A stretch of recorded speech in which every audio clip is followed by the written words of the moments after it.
দিল্লির উদ্দেশ্যে রওনা মুখ্যমন্ত্রীর। কলকাতা বিমানবন্দরে মুখ্যমন্ত্রী শুভেন্দু অধিকারী।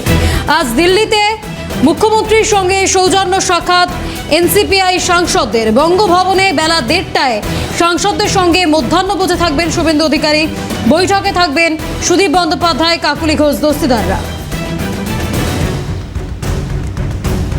টেলিফোন লাইনে রয়েছে প্রতিনিধি শান্তনু সাহা। শান্তনু, ইতিমধ্যেই মুখ্যমন্ত্রী শুভেন্দু অধিকারী দিল্লির উদ্দেশ্যে রওনা দিয়েছেন।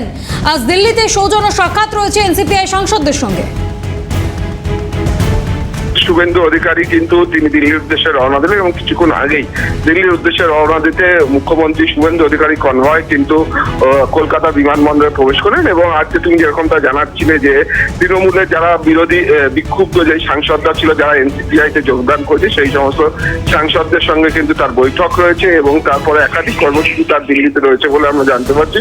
এবং আজ রাত্রিবেলায় কিন্তু মুখ্যমন্ত্রী শুভেন্দু অধিকারী কিন্তু শহরে ফিরে আসবেন, এমনটাও কিন্তু আমরা জানতে পারছি। মূলত তার এনসিপিআই যে সাংসদরা রয়েছে তাদের সঙ্গে বৈঠক রয়েছে এবং সেই বৈঠকে কিন্তু যোগ দিতে তিনি কিন্তু দিল্লির উদ্দেশ্যে উড়ে গেলেন।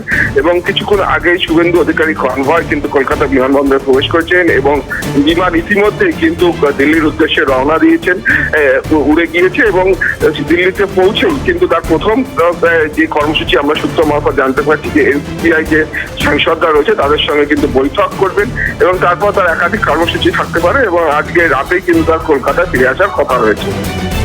বেশ, অর্থাৎ ইতিমধ্যেই মুখ্যমন্ত্রী শুভেন্দু অধিকারী তিনি কলকাতা বিমানবন্দরে পৌঁছেছেন, দিল্লির উদ্দেশ্যেও রওনা দিয়েছেন। ধন্যবাদ শান্তনু। টেলিফোন লাইনে ছিলেন প্রতিনিধি শান্তনু সাহা।